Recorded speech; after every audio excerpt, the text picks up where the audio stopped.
friends, I'm Arpit and I'm here with today's analysis. Today is 19th of June and we are going to deal with three very important topics which are in news. The first is Great Nicobar's mega development project. Now, there have been concerns raised over this project, which was announced by the government in 2022. Great Nicobar Island is the southernmost island of the Andaman and Nicobar Island groups. And there, this mega development project, which will entail a greenfield housing, an airstrip which can be used for civilian as well as military purposes, a transshipment hub, and many other things like renewable development projects and all are envisaged. This Great Nicobar Island is home to the Nicobaris tribe and the Sentinel tribe, which are at threat. The coral reefs are at threat. The local ecology is at threat. These are the some concerns of the opposition party members as well as some environmentalists with respect to this project. But the strategic significance of this project is immense for India. Now, the government has to weigh between strategic importance or environment conservation. Next is exercise red flag. This exercise is hosted by United States of America. There are generally 4 editions of this exercise in a year. So very recently, the second edition of Red Flag of 2024 was hosted by USA in Alaska. A contingent from Indian Air Force participated in that, and Rafale air jets were the air jets which they were flying in this exercise. They also demonstrated air-to-air fueling of Rafale jets. Next is the monsoon. The onset of the monsoon in India was extremely fine, means it came in the Andaman and Nicobar Islands in on May 19th. By May 30th, earlier than usual, it reached Kerala and then it was advancing towards central India. It reached up to Maharashtra, but after that, there is a dry spell. Northern India is on almost all the days of June till now. There are severe heat waves or heat waves. Monsoon has not reached here in North India, which is expected to reach by June 30 in normal conditions. But yes, in these extreme conditions, will monsoon reach by June 30, earlier that or later than that? It all depends on the weather phenomena which are currently unpredictable. IMD has forecasted more than the average rainfall for India, that is 106% rainfall India will receive this year, owing to La Nina and a positive Indian dipole conditions here in the region. And after that, we will be talking about MCQs. For MCQs, again, I've changed the strategy because there were earlier students who were commenting with the answers. So they were attempting. Now, if I explain the questions in today's video only, they are not attempting. I've seen that. So what we will do is I will, you know, go through the MCQs. I will not discuss them today, but today's MCQs I will be discussing in tomorrow's video. Like this, we will take it. And then in tomorrow's video, there will be MCQs based on tomorrow's topic. I will be discussing them day after tomorrow.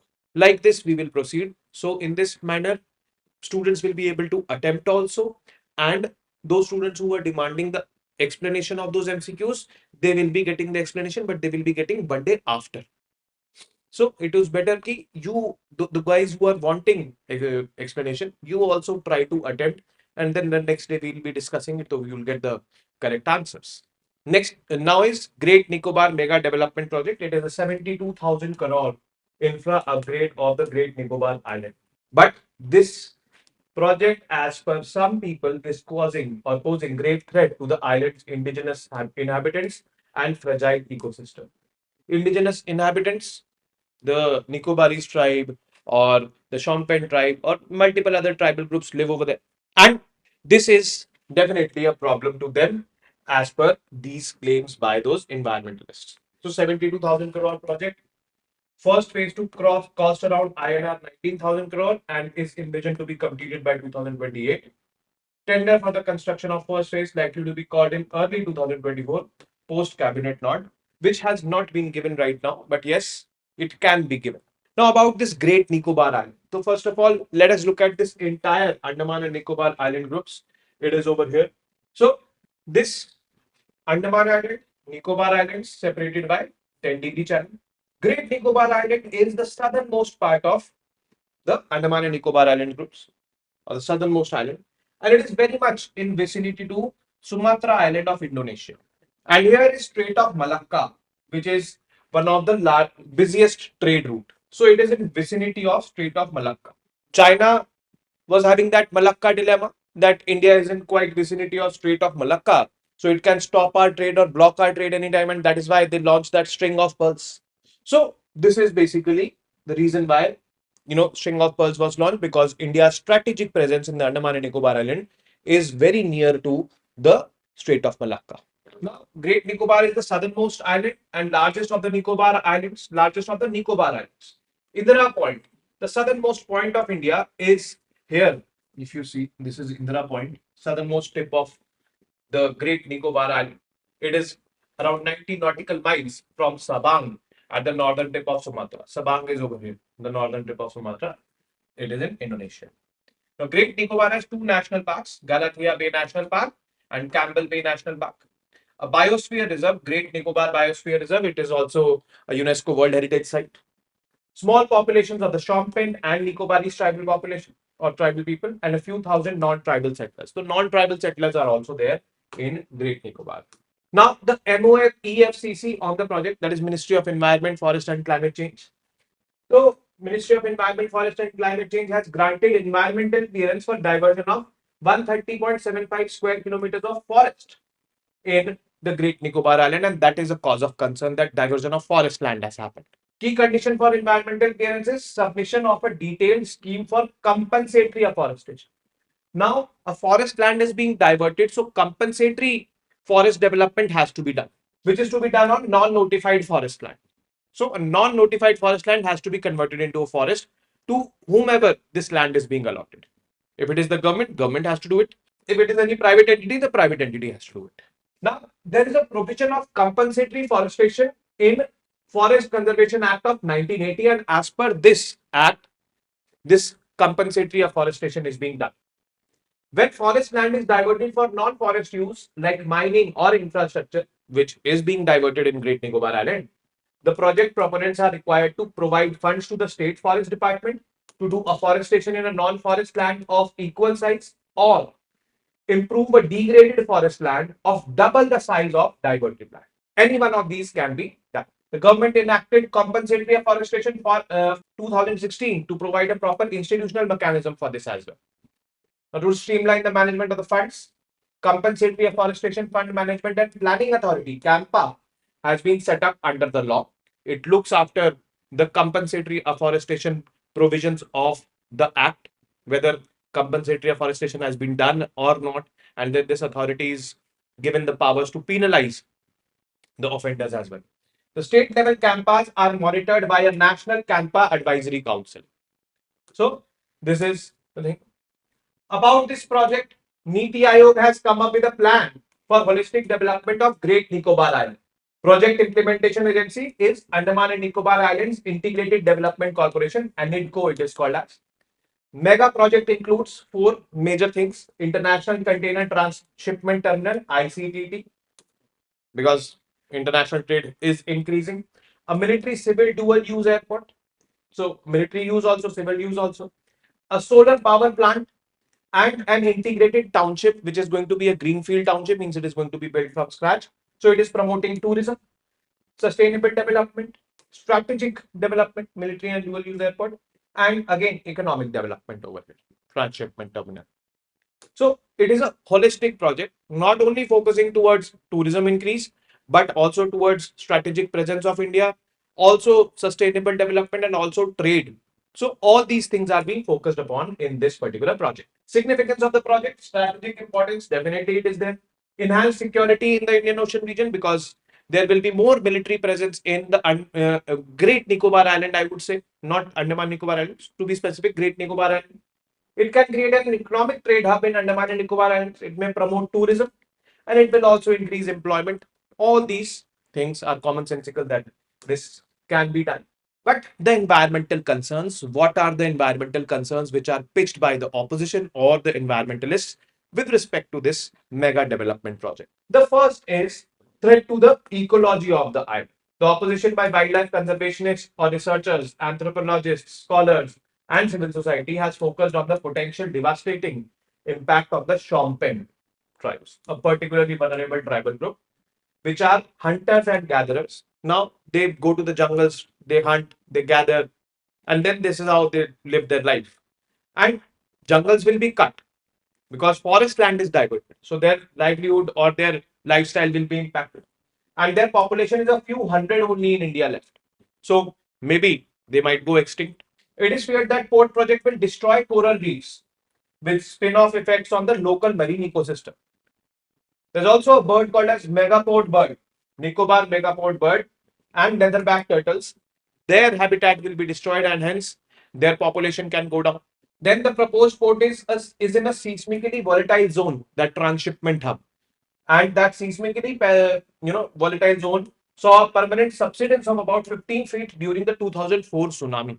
So if any of this sort or any of this disaster comes again, so it can be a threat to that infrastructure and the people working there. Any litigations with respect to this? Yes, there has been litigations. But yes, before the litigations, a statement issued by Congress has accused the local administration of not consulting the Tribal Council of Great and Little Nicobar Islands adequately as per legal requirements. So, as per legal requirements, if you are diverting any forest land or any land where the tribals are living, you have to consult the tribal authority over there. It was not done adequately. It was done, but not adequately, as per the claims of Congress. In November 2022, the Tribal Council revoked a no objection certificate it had issued earlier. It had issued earlier a no objection certificate, but it revoked that for diversion of 160 square kilometers of forest land, saying that they had not been given full information.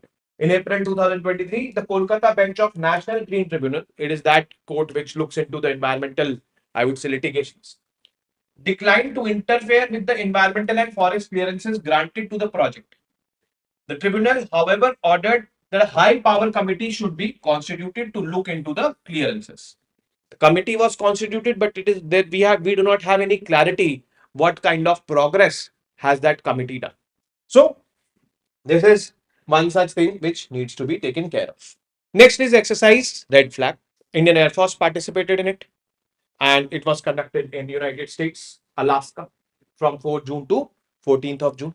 So you can see that Indian Air Force contingent over here. The details about this edition of this exercise Red Flag. This was the second edition of exercise Red Flag 2024. Second edition of 2024 exercise. Generally, what happens is in a year, USA hosts 4 red flag exercises, and this current edition, which happened in June, which culminated on 14th of June, was the second of the 4 exercises scheduled to be held this year in 2024. It witnessed participation of the Indian Air Force along with Republic of Singapore Air Force, Royal Air Force of the United Kingdom, Royal Netherlands Air Force, German Luftwaffe, and the US Air Force. So multiple countries, it was a multilateral exercise. IAF contingent participated with Rafale aircraft and personnel comprising of air crew, technicians, engineers, controllers, and subject matter experts. Now, how did the Rafale aircrafts reach over there? So its far destination, transatlantic, Atlantic Ocean it had to cross. So the transatlantic ferry of Rafale fighter aircraft was enabled by the IL-78 air-to-air refuelers. So it is air-to-air refueler means a fighter jet goes and in the air only, mid-air only, it refuels the other flying adjacent aircraft to it. That aircraft which is used for refueling, air-to-air refueling is IL-78 air-to-air refuelers. And the crew reached over there by the C-17 Globemaster aircraft, which participated in it. Crew means technicians, air crew engineers, controllers, and subject matter experts. Now comes the third topic, that is monsoon. Monsoon arrived in India not on time but early. By May 19th, it was there in the Andaman and Nicobar Islands, where it reaches the first.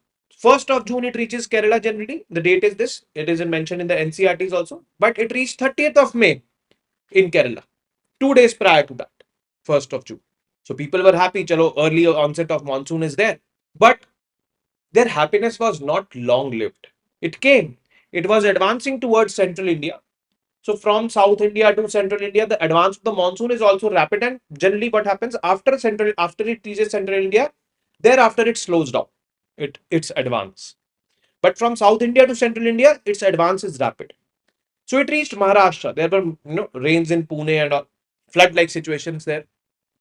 But now, after that, there has been a dry spell of monsoon. People have started questioning ki bhai, where has the monsoon gone, which came to India? Well, the weather has become so unpredictable that it becomes very difficult to predict the exact nature of the monsoon, the exact advance of the monsoon. So we'll see over here. On almost all days in June so far, North and Northwest India have experienced heat wave to severe heat wave conditions. We are here in Delhi NCR, we know it very well. The southwest monsoon that made an early onset over Kerala has advanced until Maharashtra, but it has been dry and hot over the southern peninsula thereafter. The Bay of Bengal branch of the monsoon too has not progressed. Bay of Bengal, see, when monsoon comes, so one branch is over here, the western branch, and the other branch, Bay of Bengal branch, passes through here and enters India from the eastern side. This has not also progressed. Maximum temperatures in the plains of North India have sustained around 45 to 47 degrees Celsius. And this is the norm over here in the plains. Now, monsoon basics and dates.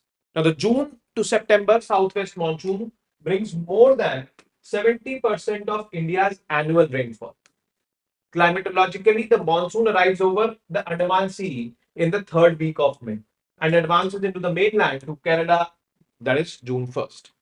But it came in Kerala 30th of May this year, 2 days in advance. It then advances in surges. Typically, the progress until central India is fast, after which it slows down. The monsoon normally reaches North Uttar Pradesh, Delhi, and neighborhood areas by the end of June. But we don't see any signs of monsoon reaching here as of now and covers the entire country by July 15. We don't know whether it will cover or not, when it will cover or not. The significance of an early onset. Is an early onset a signal of a good monsoon or a bad monsoon? Well, it cannot be said. It cannot be predicted. An early or timely onset means it started early, which it did, of the monsoon does not guarantee good rainfall or its distribution over the country through the 4 month season. And a delayed onset, on the other hand, also does not necessarily mean below average rainfall for the entire season. So, how the monsoon will be, how much rainfall will be, or what would be the spread of the monsoon in India, it is not linked with the onset of monsoon. That is clear. UPSC can give you certain kind of statements. So, make it very clear that it is not linked to that. The forecast for 2024, IMD, that is India Meteorological Department, has forecast above normal rainfall for this season. That is around 106% of the long period average of 880 mm. This long period average is from 1971 till 2020. Now, the above rainfall is being attributed mainly to two factors. One is La Nina conditions, which are going to replace the El Nino conditions currently. This brings excessive rainfall into India and a positive phase of the Indian Ocean dipole. So, what are these two phenomena? We've discussed multiple times La Nina, but never we've discussed Indian Ocean dipole, particularly positive Indian Ocean dipole. So, we'll be discussing both of them. So, first, La Nina. So La Nina is a condition where the cold waters they accumulate in the western coast of South America, Chile region and all. Now this creates high pressure since it is cold water. Now this cold water moves towards India and the winds also move towards the Indian Ocean region, bringing excessive rainfall over here in India. So these winds will cause rainfall here in India. Whereas on the other hand, there is El Nino conditions. During El Nino, which is currently going on, there is warm water over here, which creates a low pressure zone over here.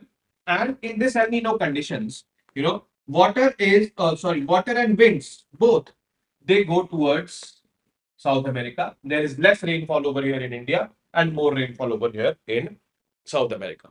So this is La Nina. So La Nina, good rainfall in India. It is linked with good rainfall in India. Indian Ocean dipole. So this Indian Ocean dipole is a climate pattern which affects the Indian Ocean region first of all. Now what happens? One side means the western side of the Indian Ocean. This is the western side of the Indian Ocean. It becomes warmer than normal. So and this causes increased, I would say, evaporation, and this leads to increased precipitation.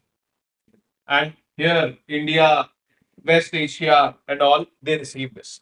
In positive Indian dipole, this becomes warmer than normal, this becomes cooler than normal. So, warmer than normal, there will be more evaporation. More evaporation means more precipitation over West Asia, South Asia, India, and all. So, this is one factor which will bring more than normal rainfall in India. And the other factor is La Nina. Both of these factors coupled together will bring more rainfall in India as expected or predicted by IMD this year. So, don't worry if things are not happening or things are too hot, if the climate is too hot, we can expect a better rainfall. But yes, what would be the spread of this monsoon, we cannot say. Okay. And due to the weather unpredictability, we also cannot say that this prediction will be 100% right or wrong. When could it rain? This is the question multiple people are asking. So monsoon is currently active over Arunachal Pradesh, Assam, Meghalaya, Sikkim, Nagaland, Manipur, Mizoram, Tripura, and some Himalayan West Bengal. That is eastern part of India. The Bay of Bengal branch brings rainfall over here in these regions. Rainfall activity will pick up along the Konkan and northern Karnataka. That is the western coast. This Konkan and Karnataka are over here, this coast. Here it is active in this region. But all other regions of the country will remain dry. This is concerning. Towards the end of this week, the monsoon could advance to the remaining areas of Maharashtra over here, some areas of West Bengal over here, Odisha, some areas of Chhattisgarh and Bihar over here, and coastal Andhra Pradesh over here. We expect the monsoon to revive towards the end of June. Mr. Pai, who is a member of IMD, he said it. However, it remains uncertain whether the monsoon could set in over North India. It is uncertain as of now. The North Indians, please pray to God, the weather gods, that it rains because it is extremely hot, unbearably. Now, we now enter into the MCQs. Consider the following statements and mark the correct one. Indira Point is located on the Great Nicobar Island. Andaman and Nicobar group of islands are separated by 10-degree channel. Which of the statements are correct? Second is consider the following pairs and mark how many of them are correctly matched. Galathea National Park, Great Nicobar Island. Great Nicobar Biosphere Reserve, a UNESCO World Heritage Site. Nicobari tribes, particularly vulnerable tribal group, they are classified as. How many of them are correct? So the word is how many? Only one, only two, all the pairs, or none of them. The third is the red flag exercise is hosted by which country? Very simple it is India, NATO countries, Australia, or USA. Fourth is consider the statements and mark the correct one. The progress of monsoon is rapid until central India and thereafter it slows down. The prediction of an above average rain, above average monsoon for 2024 is due to La Nina conditions replacing the El Nino conditions in India. Which of these statements are correct? And the last question: a positive Indian Ocean dipole means excessive warming of Eastern Indian Ocean and leading to increased rainfall in India.